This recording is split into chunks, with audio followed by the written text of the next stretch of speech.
안녕하세요. 오늘 함께 살펴볼 글, 진리와 현실의 이중성에서 발췌한 내용인데요. 이게 우리가 보통 진실이라고 생각하는 것에 대해 좀 다른 시각을 보여주더라고요. 네, 맞아요. 핵심은 진실이 딱 하나가 아니라 두 가지 종류가 있다는 거죠. 그렇죠. 하나는 개인적이고 상대적인 진실, 다른 하나는 보편적이고 절대적인 진실, 이렇게요. 네. 그래서 오늘은 이 두 가지 진실 개념을 좀 더 깊이 파고들면서 이게 뭐랄까? 당신의 생각이나 세상을 보는 관점에 어떤 의미를 줄 수 있을지 이야기 나눠보려고 합니다. 좋습니다. 그럼 우선 개인적 진실부터 한번 볼까요? 글을 보니까 이건 사람마다 제각각이고 또 영원하지도 않다고 하네요. 네, 그렇죠. 예를 들면 뭐 사람마다 종교가 다른 거나 아니면 형제들끼리 재산 문제로 의견이 갈리는 경우 같은 거요. 그런 거요? 각자 자기 입장에선 그게 진실이라고 믿지만 사실은 딱 그 사람 관점에서의 이야기일 뿐이라는 거네요. 맞아요. 그래서 이게 때로는 서로 부딪히고 갈등이 생기고 심지어 그래서는 전쟁의 원인이 되기도 한다고까지 하죠. 그 부분이 좀 인상 깊었어요. 그러니까 내 진실을 가질 권리는 있는데 이걸 남한테 강요할 수는 없다. 뭐 이런 이야기겠죠? 네, 정확합니다. 그런 개인적인 진실들이 충돌하는 건 사실 뭐 흔한 일이니까요. 근데 여기서 이제 글이 제시하는 다른 개념, 보편적 진실이 좀 흥미로워져요. 보편적 진실이요? 네, 이건 뭐랄까 신 혹은 우주의 법칙 이런 데서 비롯된 영원하고 변하지 않는 진실이라고 묘사하고 있어요. 친? 우주 법칙? 약간 추상적인데요? 그렇죠.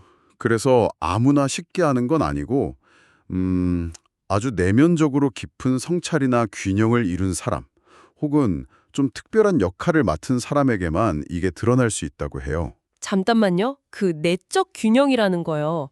그래서 이게 정확히 어떤 상태인지 좀 더 힌트를 주나요? 아니면 그냥 우리가 추구해야 할 어떤 이상적인 상태? 이런 느낌일까요? 아, 좋은 질문인데요. 이게 뭐 이렇게 하면 균형 상태다 이렇게 딱 떨어지는 방법론을 제시하는 건 아니에요. 근데 원소적 균형이라는 표현을 쓰거든요. 원소적 균형. 네. 그게 아마 단순한 지적 이해를 넘어서는 어떤 깊은 내면의 조화 상태를 말하는 것 같아요. 뭐랄까? 점진적인 성장을 통해서 도달해야 하는 그런 깊은 지혜 같은 거죠. 그렇군요. 그리고 중요한 건 이 보편적 진실이라는 게 준비되지 않은 사람들한테는 오히려 해가 될 수도 있다고 봐요. 이해를 못하거나 뭐 어리석다고 치부해버릴 수 있으니까요. 그래서 함부로 드러내서는 안 된다. 숨겨져야 한다고까지 이야기하죠. 오, 숨겨져야 한다니? 그게 흥미로운데요? 그럼 우리가 평소에 이게 진실이야라고 믿는 것들 있잖아요. 그런 개인적인 믿음들이 어쩌면 그 보편적 진실의 좀 불완전한 모습? 아니면 심지어 왜곡된 모습일 수도 있다는 건가요? 네, 바로 그 점을 시사하고 있어요. 예를 들어서 뭐 지구가 존재한다, 태양이 있다 이런 건 거의 보편적 진실에 가깝다고 볼 수 있잖아요. 누구나 동의하니까. 네, 그쵸. 하지만 우리가 세상을 이해하는 방식이나 어떤 신념체계 같은 건 종종 완전한 현실과는 좀 다를 수 있다는 거죠. 개인의 진실은 그 사람의 이해 수준이나 성숙도에 따라 달라지는 어떻게 보면 상대적인 것일 수 있다는 뜻이고요. 그렇군요. 이해가 되네요. 그러면 이 보편적 진실, 알기도 어렵고 어쩌면 숨겨져 있다고까지 하는데 이걸 굳이 우리가 추구해야 할 이유가 뭘까요? 그냥 내 개인적인 진실에 만족하고 살면 안 되는 건가요? 그래서는 그 이유를 자기 자신을 아는 것에서 찾더라고요. 자기 이해요. 네. 보편적 진실을 아는 게 결국에는 자신의 어떤 오류나 뭐 나쁜 습관, 성격적인 약점 같은 거 있잖아요.